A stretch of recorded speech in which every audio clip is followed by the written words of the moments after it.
नमस्कार मंडळी, मी स्वाती तुमचे सर्वांचे स्वागत करते स्वातीस मराठी रेसिपीमध्ये। आज आपल्याला बनवायचे आहे एकदम खमंग खुसखुशीत दालबट्टी किंवा दालबाटी। त्यासोबत आपल्याला एकदम झणझणीत चवीचं आणि खमंग असं वरण देखील तयार करायचं आहे। दालबाटी तयार करण्यासाठी सगळ्यात अगोदर आपल्याला दालबाटी सोबत खाण्यासाठी एकदम झणझणीत आणि खमंग चवीचं वरण तयार करायचं आहे। वरण तयार करण्यासाठी सगळ्यात अगोदर आपल्याला तुरीची डाळ शिजवून घ्यायची आहे। त्यासाठी मी या ठिकाणी अर्धी वाटी तुरीची डाळ घेतलेली आहे। डाळ आपल्याला छान स्वच्छ अशी धुवून घ्यायची आहे। आता आपल्याला हे पाणी एकदम क्लीन आणि क्लिअर होत नाही तोपर्यंत ही डाळ छान स्वच्छ अशी धुवून घ्यायची आहे। 2 ते 3 पाण्याने मी डाळ छान स्वच्छ अशी धुवून घेतलेली आहे। आता आपल्याला या ठिकाणी कुकर घ्यायचा आहे आणि कुकरमध्ये आपल्याला ही डाळ टाकून घ्यायची आहे। मी या ठिकाणी फक्त तुरीच्या डाळीचा वापर केलेला आहे। तुम्ही या ठिकाणी मिक्स डाळीचा म्हणजेच मसूर डाळ, मूग डाळीचा देखील वापर करू शकता। डाळीच्या दुप्पट आपल्याला कुकरमध्ये पाणी टाकून घ्यायचं आहे। अर्धी वाटी मी डाळ घेतलेली आहे तर मी 1.5 ते पावणे 2 वाट्या पाणी टाकून घेतलेलं आहे। पाव चमचा आपण यामध्ये हळद टाकून घेतलेली आहे। कमी गॅसवरतीच आपल्याला कुकरच्या 3 ते 4 शिट्ट्या काढून घ्यायच्या आहेत। डाळ आपल्याला एकदम छान मऊ अशी शिजवून घ्यायची आहे। आता आपली डाळ शिजत आहे तोपर्यंत आपण या ठिकाणी बट्टीसाठी लागणार जे पीठ आहे ते पीठ मळून घेऊया। बाटीसाठी बरेच जण बट्टीचं प्रेमिक्स तयार करून घेतात, त्या प्रेमिक्स पासून ही बट्टी तयार करतात। पण या ठिकाणी आपण घरच्याच गव्हाच्या पिठामध्ये ही दालबाटी कशी तयार करायची ते बघणार आहोत। तर आपण या ठिकाणी 3 वाट्या गव्हाचं पीठ घेतलेले आहे। पीठ थोडंसं जाड असेल तरी देखील चालतं, कारण आपल्याला पीठ जे आहे ते थोडंसं जाड असेल तर बट्टी एकदम छान तयार होते। आता गव्हाचं पीठ आपण या ठिकाणी चाळून न घेता तसंच वापरलेलं आहे। सेम वाटीने आपल्याला अर्धी वाटी बारीक रवा टाकून घ्यायचा आहे। अर्धा चमचा आपल्याला यामध्ये ओवा टाकून घ्यायचा आहे। ओवा आपल्याला हातावरती थोडासा चोळून घ्यायचा आहे, नंतरच टाकायचा आहे। त्यामुळे ओव्याचं जे फ्लेवर आहे ते बट्टीमध्ये खूप मस्त असं उतरतं। आता या ठिकाणी आपण चवीनुसार मीठ टाकून घेतलेलं आहे। सोबतच आपण पाव चमचा हळद टाकून घेतलेली आहे। आपली जी बाटी आहे ती एकदम खुसखुशीत होण्यासाठी 1 चमचाभर तूप आपल्याला यामध्ये टाकायचं आहे। तूप मी या ठिकाणी छान कडकडीत असं गरम करून घेतलेलं आहे। ते तुपाचं मोहन आपल्याला यामध्ये टाकून घ्यायचं आहे। आता आपल्याला हे पीठ छान मिक्स करून घ्यायचं आहे। यामध्ये टाकलेले जे साहित्य आहे ते आपण पिठामध्ये छान मिक्स करून घेतलेले आहे। आता आपल्याला यामध्ये थोडं थोडं पाणी टाकत हे पीठ घट्ट असं मळून घ्यायचं आहे।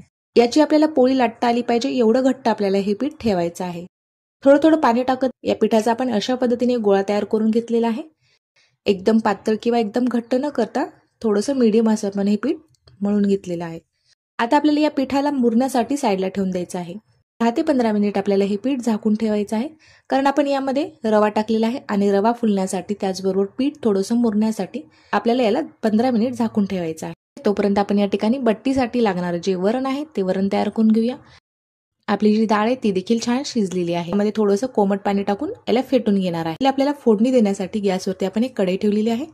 कढईमध्ये मी 2 चमचे तेल टाकून घेतलेले आहे। तेल छान तापल्यानंतर यामध्ये मी मोहरी टाकून घेतलेली आहे। मोहरी आपली छान फुटलेली आहे। यामध्ये मी अर्धा चमचा जिरे टाकून घेतलेले आहे। जिरे देखील आपले छान फुललेले आहेत। आता यामध्ये आपल्याला बारीक चिरून घेतलेला एक कांदा टाकून घ्यायचा आहे। कांदा जर तुम्हाला आवडत असेल तर नक्कीच टाका, आवडत नसेल तर स्किप केलं तरी देखील हरकत नाही। कांद्यातील कच्चेपणा कमी होईपर्यंत आपल्याला कांदा छान परतून घ्यायचा आहे। यामध्ये आपण कढीपत्ता टाकून घेतलेला आहे। लसूण आणि अद्रक आपल्याला कांदा परतून घेतल्यानंतरच टाकायचा आहे। तर अद्रक आणि लसूणचा वापर आपण वरणामध्ये थोडा जास्त प्रमाणामध्ये केलेला आहे। 1 चमचा भरून मी बारीक कुटून घेतलेला लसूण टाकून घेत आहे आणि 1 चमचा भरून आपण अद्रक किसून घेतलेला आहे। छोट्या किसणीने मी या ठिकाणी अद्रक किसून घेतलेला आहे। तो किसून घेतलेला अद्रक आपल्याला 1 चमचा भरून टाकायचा आहे। अद्रक आणि लसूण देखील आपल्याला तेलावरती छान असा परतून घ्यायचा आहे। अद्रक आणि लसूण मधील जे कच्चेपणा आहे ते देखील आपल्याला कमी करून घ्यायचं आहे। आपला जो कांदा आहे तो आता छान तळलेला आहे। यामधील जे कच्चेपणा आहे ते पूर्णपणे आता कमी झालेला आहे। आता यामध्ये आपल्याला बारीक चिरून घेतलेला एक टमाटर टाकायचा आहे। टमाट्याला देखील आपल्याला छान मऊ होईपर्यंत शिजवून घ्यायचं आहे। आता यामध्ये आपण चवीनुसार मीठ टाकून घेतलेलं आहे। यामध्ये आता आपल्याला काही सुके मसाले टाकून घ्यायचे आहेत। पाव चमचा भरून हळद टाकून घेतलेली आहे। वरण शिजवताना देखील आपण हळदीचा वापर केलेला आहे, त्याकरिता मी थोडीशी कमी हळद टाकलेली आहे। आता यामध्ये आपल्याला 1 चमचा भरून लाल तिखट टाकून घ्यायचं आहे। 1 चमचा आपण सांबार मसाला टाकलेला आहे। जास्त मसालेदार वरण न करता आपण एकदम सिंपल पद्धतीने हे वरण तयार करणार आहोत। यामध्ये टाकलेले सर्व मसाले आपण तेलावरती छान परतून घेतलेले आहेत। आता यामध्ये आपल्याला जी फेटून घेतलेली किंवा शिजून घेतलेली डाळ आहे ती डाळ टाकून घ्यायची आहे। गरजेनुसार आपल्याला यामध्ये पाणी टाकून घ्यायचं आहे। आता या ठिकाणी मी जास्त पातळ किंवा जास्त घट्ट न तयार करता थोडंसं मीडियम असं वरण तयार करून घेणार आहे. तर मी या ठिकाणी 1 ते 1.5 ग्लास पाणी टाकून घेतलेलं आहे. आपले जे वरण आहे ते थंड झाल्यानंतर आळल्यानंतर आणखीनच घट्ट होतं. त्यामुळे सुरुवातीला थोडंसं पातळ ठेवायचं आहे. टमाटर शिजवतानाच आपण यामध्ये पुरेसं मीठ टाकून घेतलेले आहे, त्यामुळे या ठिकाणी आपल्याला मीठ टाकण्याची गरज नाहीये. आणि आता आपल्याला वरणाला छान अशी एक उकळी काढून घ्यायची आहे. जेवढं छान आपण वरण उकळून घेतलं तेवढी छान आपल्या वरणाला चव येते. सगळ्यात शेवटी मी या ठिकाणी बारीक चिरून घेतलेली कोथिंबीर टाकून घेतलेली आहे. आपलं वरण छान उकळलेलं आहे, तुम्ही बघू शकता वरणाला छान उकळी आलेली आहे. दाल बाटीसाठी आपलं एकदम झणझणीत आणि खमंग चवीचं वरण तयार झालेलं आहे.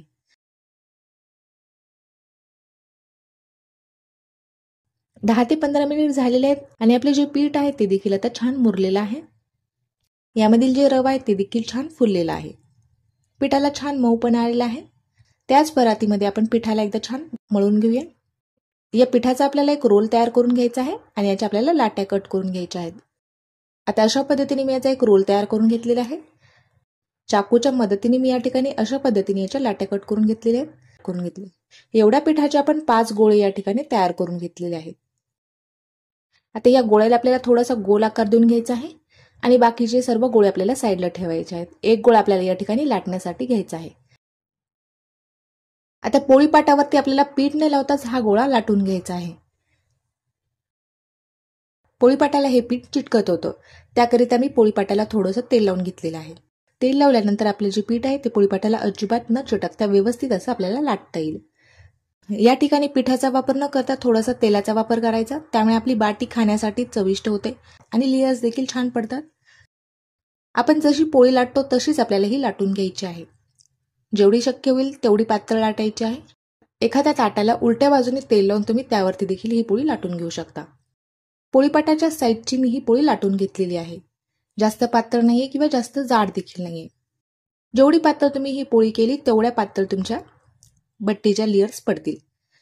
सर्व पोळीला आपल्याला हाताने तेल लावून घ्यायचं आहे. तुम्ही या ठिकाणी ब्रशचा देखील वापर करू शकता. सर्व पोळीला मी तेल लावून घेतलेलं आहे.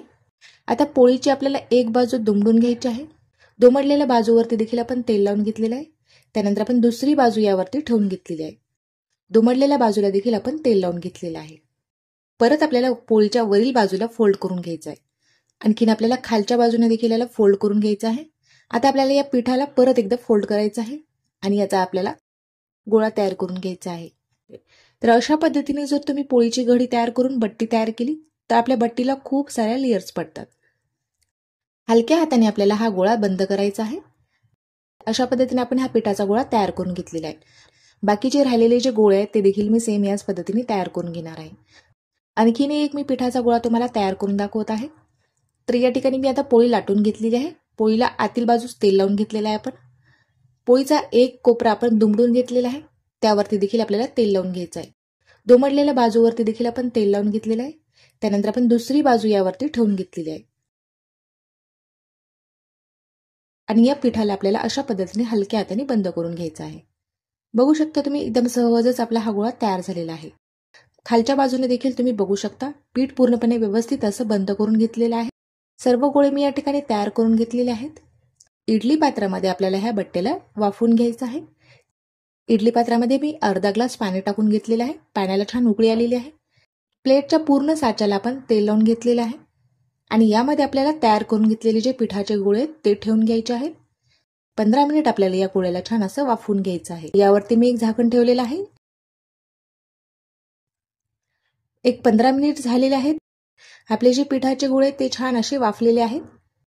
यामध्ये मी सुरी घालून चेक करून घेत आहे. सुरीला अजिबात पीठ चिटकत नाहीये, म्हणजेच आपली जी बट्टी आहे आतपर्यंत एकदम छान अशी शिजलेली आहे. ज्या ताटामध्ये मी पीठ मळून घेतलेलं आहे त्याच ताटामध्ये मी या बट्ट्या काढून घेतलेल्या आहेत. चाकूच्या मदतीने आपल्याला याला कट करून घ्यायचं आहे. एका गोळ्याचे आपल्याला 4 तुकडे करायचे आहेत.